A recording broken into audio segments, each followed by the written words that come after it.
Thank you so much for joining us for CBN NewsWatch. I'm Ephraim Graham ahead today with talks between the United States and Iran coming this weekend over Iran's nuclear program.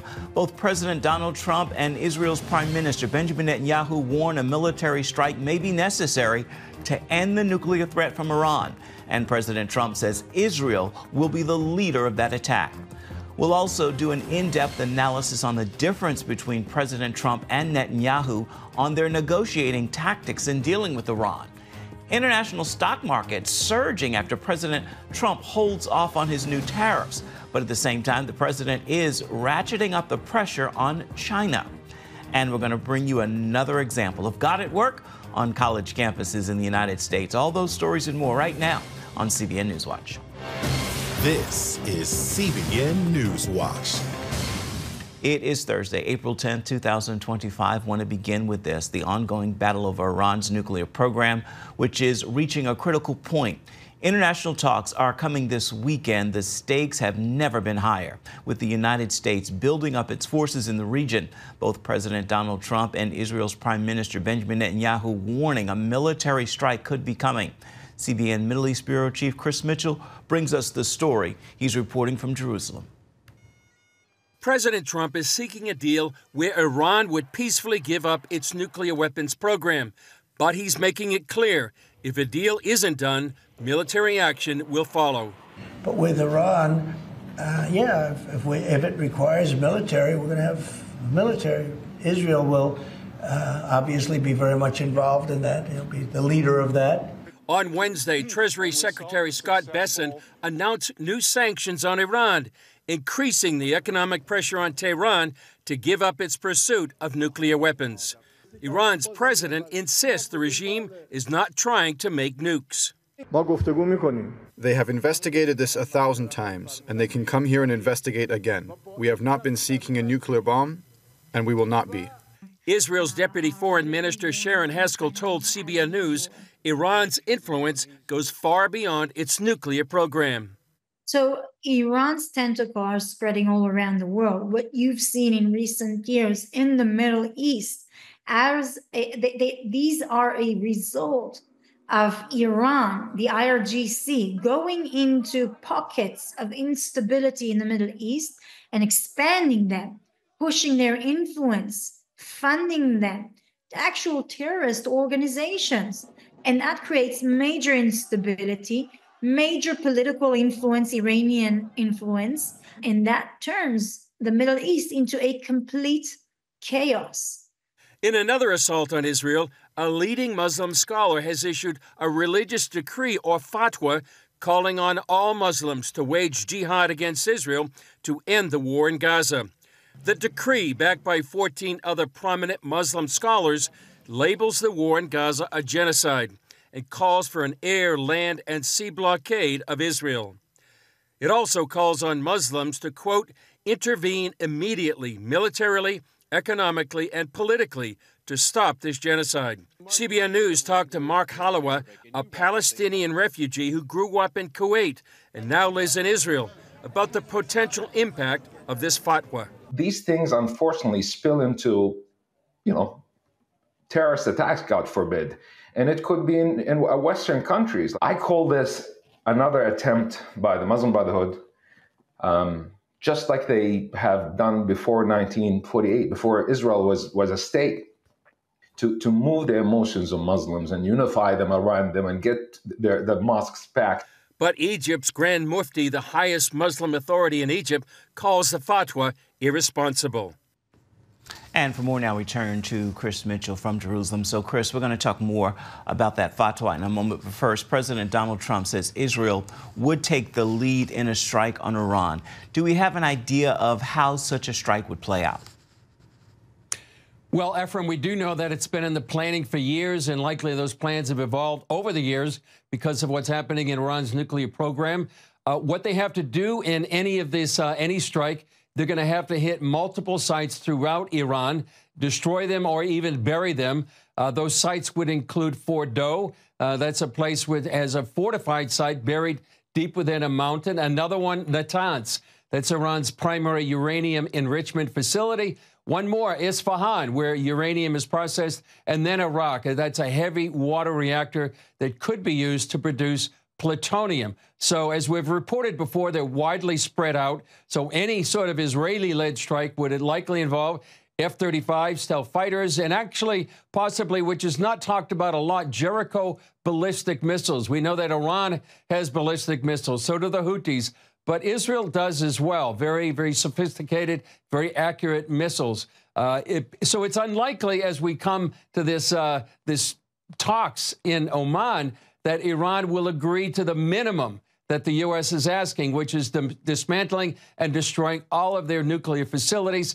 So a military strike may be the only way physically to stop Iran from crossing the nuclear threshold. And as we have said before, for Israel, it's not about strategy, it's about survival.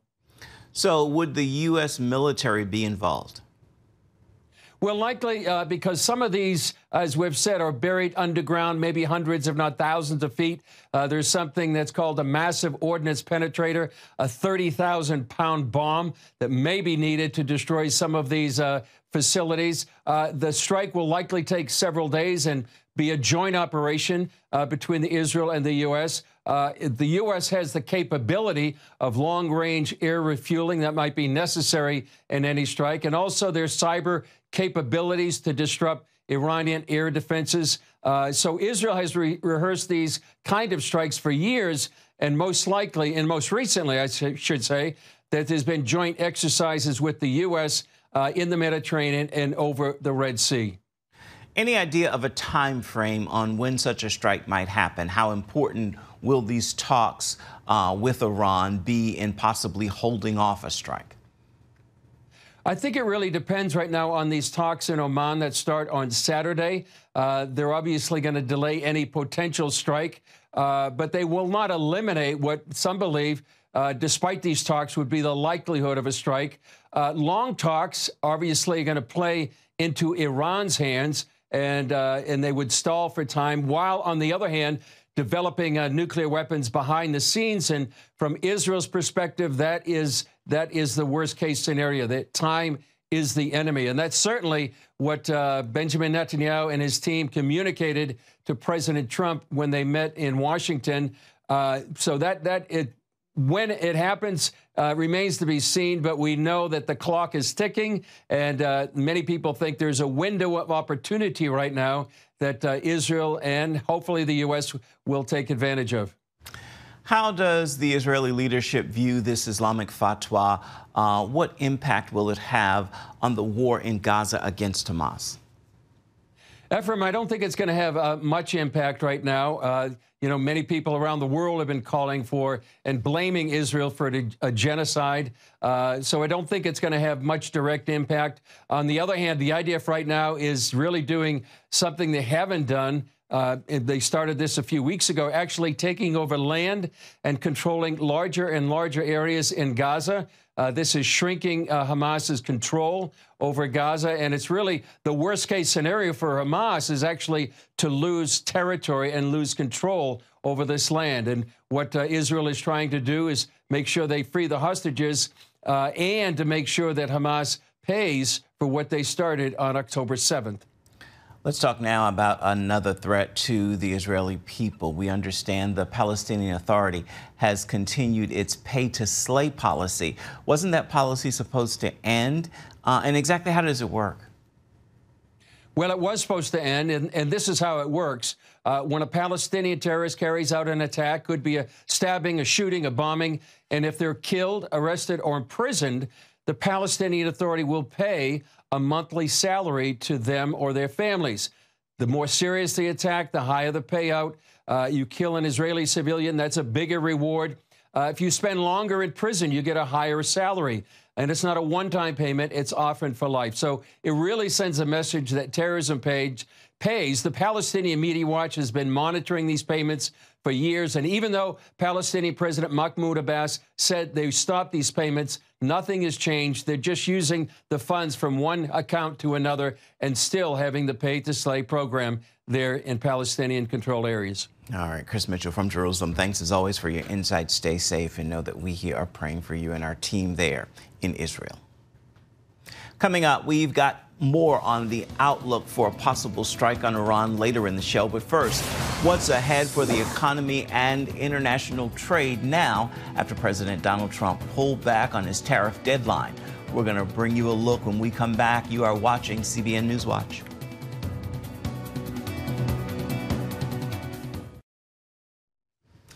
International markets surged today after U.S. stocks took off Wednesday following President Trump's announcement he was halting his reciprocal tariffs on more than 75 countries. Still, he kept the heat up on China, increasing the tariff on Chinese goods to 125%. Charlene Aaron is on this story. The president issued the 90-day pause just hours after the secondary tariffs went into effect on about 60 nations. This move follows days of turmoil in the stock market, with sell-offs sparking trillions in losses across the world. Analysts will be watching the market today after Wednesday's major rebound on the president's announcement of a pause.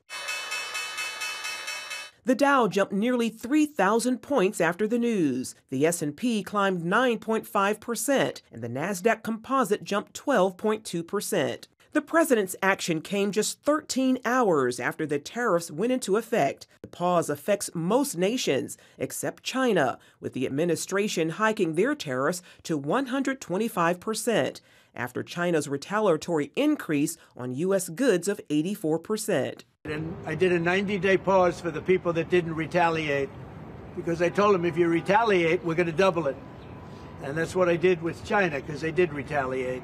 Shortly after the announcement, the president said the market reaction played a role in this decision. Can you walk us through your thinking about why you decided to put a 90-day pause? Well, I thought that people were jumping a little bit out of line. They were getting yippy, you know, they were getting a little bit yippy, a little bit afraid. Later in the day, Trump said they'd been considering a pause for days, even though he denied it earlier in the week. For a period of time, I wouldn't say this morning, over the last few days, I've been thinking about it. News outlets are reporting the president responded to concerns by business leaders and lawmakers, concerned about the impact on the global economy. The uncertainty causing chaos in the market for days, with the Dow losing more than 4,600 points and the S&P 500 sustaining a 12% fall. The Nasdaq Composite was down more than 13%. A likely major factor in the policy change, a sell-off in American bonds by foreign nations. You have to have flexibility. With the pause and the positive market response, Richard Stern of the Heritage Foundation told CBN's Faith Nation the president's tariff strategy is working. The markets, to your point, they don't like uncertainty, but I think what you saw was a decline based on people not having a knowledge of what the strategy exactly was or where it was going to go, whether it be successful or not. So I think the fact that we've seen success, the fact that this has come incredibly quickly, of course, means that you're not going to have the stock market harms turn into real harms in the rest of the real economy. The president also says the strategy worked because at least 75 nations are seeking to renegotiate their trade agreements. News of the pause leading investment bank Goldman Sachs to withdraw its prediction of a recession. The pause does not affect all tariffs. The baseline 10% tariff on all imports remains, as well as tariffs on Mexico, Canada, and foreign cars. Charlene Aaron, CBN News. Still ahead, more in-depth analysis on the future of the showdown between Israel and Iran and the difference in negotiating tactics between President Donald Trump and Israel's Prime Minister Benjamin Netanyahu. We're going to hear from a reporter for the Jewish News Syndicate right after this. You're watching CBN NewsWatch.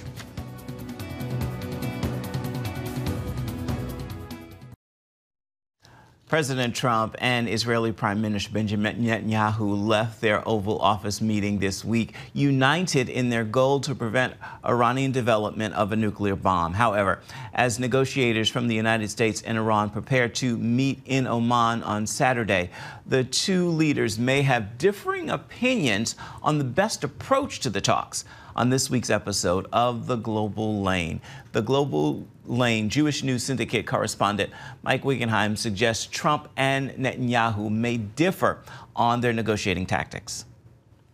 There's definitely a difference of opinion here between Prime Minister Netanyahu and President Trump. They're both in agreement that Iran cannot have nuclear weapons, but certainly I would say there's a disagreement, or at least a sort of a difference in how to approach the matter. Netanyahu said a diplomatic solution along the lines of what we saw with Libya many years ago could potentially work, but President Trump fashions himself as the ultimate deal maker here, and he's looking for a deal with Iran, and especially with some of the folks that he selected for his administration who are more wary about wars in the Middle East, about military action in the Middle East. They're looking more toward a diplomatic solution and maybe willing to pay a little bit higher cost for it here. I think the key in terms of the Iranian talks, and especially for Israel watchers, is to see, are the Iranians going to try to drag out the process again like they did with the Biden administration, constantly moving the goalposts, setting new standards, biding for time, essentially? I think this will be a key indicator for the Trump administration to watch for here. Are the Iranians going to stick to what's agreed upon, the preliminary parameters that may even be set up Saturday in Oman, or will they continue again to just kind of try to change the terms and the rules of the game as they go along? I think that will be more important than anything as to whether a deal can actually be struck or not. Well, years ago, I covered Ronald Reagan, and he always said, trust but verify. So it seems like that's the issue. Iranian nuclear sites are likely to come under attack if an agreement isn't reached. So how united do you think Trump and Netanyahu are on that, a military response, and how would Arab countries react? Well, the trust but verify thing with the Iranians has always been difficult because they don't allow verification in the way that the international community would like or has demanded, or that Iran has agreed to in the past. So verification has always been a problem, including this year when Iran was censured by the International Atomic Energy Agency Board of Governors because of their obstruction to verification processes that are on the books here. In terms of how the international community, the Arab community, is going to react, they've largely deferred thus far to President Trump on a lot of matters. There's been very little pushback thus far, except with the Gaza situation, and even then it was kind of tepid and around the edges. So I don't expect a particularly harsh reaction here to whatever Trump determines, especially given that he is willing to open up the door once again to diplomacy. It's really tough for Iran's neighbors, especially those that have a bone to pick with the mullahs to begin with, to say, well, you've opened up the door to talks here. You're willing to talk in good faith. If Iran doesn't comply, if they're continuing to obstruct here, I don't really know what kind of great pushback Trump's going to see here from Iran's neighbors, especially those that are so friendly with the Trump administration to begin with. Well, you had mentioned Gaza. Egypt has a new ceasefire hostage exchange proposal for Gaza. President el-Sisi's plan includes the release of 8 or 9 hostages. One would include an American, and then a 40 to 70-day ceasefire with no Israeli airstrikes. So do you think Israel and Hamas will agree to that? Tell us more about that one. Egypt is kind of trying to thread the needle here, compromising, essentially offering up a compromise between the terms laid down by Hamas, which was fewer released hostages and a longer ceasefire, and what's been offered on the other side, well, not the other side, but by Steve Witkoff, the U.S. Special Envoy for Donald Trump for the Middle East, offering more hostages coming out. So this is kind of in between, and Egypt trying to play a role here. At the end of the day, Israel and Hamas, very, very difficult to agree upon anything. So I think at the end of the day, it's going to be up to the Trump administration here, whether they're going to not force a solution on Israel, not force a compromise on Israel, really put more of an emphasis on getting the hostages out rather than threatening Hamas with a consequence if they don't do so. So that may be a little bit of guidance there as to how they may approach some compromise that may or may not have been offered. Finally, the Jerusalem Post reported a high-ranking envoy from Sudan flew to Israel, where he met recently with Prime Minister Netanyahu, and he discussed the Sudanese president's desire to normalize relations with Israel. So that would be huge, would it not? How true do you think that report is, and what have you heard? What do you think? So I think some of us forget it's the forgotten Abraham Accord. The Israeli government in Sudan actually signed a normalization agreement back in October of 2020. It got lost in the mix with everything going on the United Arab Emirates and Bahrain and Morocco. But because of the situation in Sudan and because of the end of the first Trump administration, that deal kind of fell apart. It was on paper, but never really put into practice like the other Abraham Accords agreements were. And then, of course, we saw what happened in future years in Sudan and a horrible situation that continues there even to the present day here. It's always a positive sign that the Israeli government is conducting talks with neighbors, especially those that they still don't have some sort of formal normalized relationship with here. In terms of actually signing an agreement, again, with the situation in Sudan and so much uncertainty right now, I'm not sure if the time is ripe for that sort of broad agreement, because you need it to carry on to the next government. You need it to carry on in an economically viable way. But the very fact that they're talking, certainly better than no talks at all. Also on this week's episode of The Global Lane, a look at Trump's tariffs and China. And 5 years after the start of the COVID pandemic, medical freedom comes to Idaho. You can see it all in The Global Lane this evening on the CBN News channel at 8 Eastern. You can also watch it on the CBN News app, or you can find it on YouTube. Coming up, another sign of God at work on college campuses here in the United States. We're going to have that story for you when we come back. You are watching CBN NewsWatch.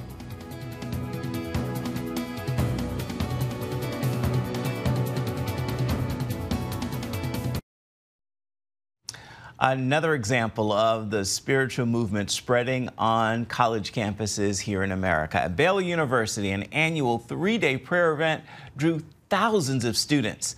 Fountain Mall 72 is 3 days of seeking the heart of God and campus revival. This year, nearly 3,000 people came out on the initial night for prayer, worship, and a message of encouragement. By the end of the week, 35 students gave their lives to Christ, and many were baptized. Well, time now for your Thursday Thankful. I hope you'll join me in this prayer of gratitude. God, thank you for your persistent pursuit of my heart. You loved me all the way to Calvary's cross and back to heaven. There is no greater love. Open the eyes of my heart to see it and receive it. And to that prayer of gratitude, may we all say, amen. It is so. Well, that will do it for this edition of CBN NewsWatch. Remember, you can always find more of our news programs on the CBN News channel. You can find them there at any time as well as online. That address is cbnnews.com. Thank you so much for watching. We'll see you right back here, same time tomorrow. Goodbye and God bless.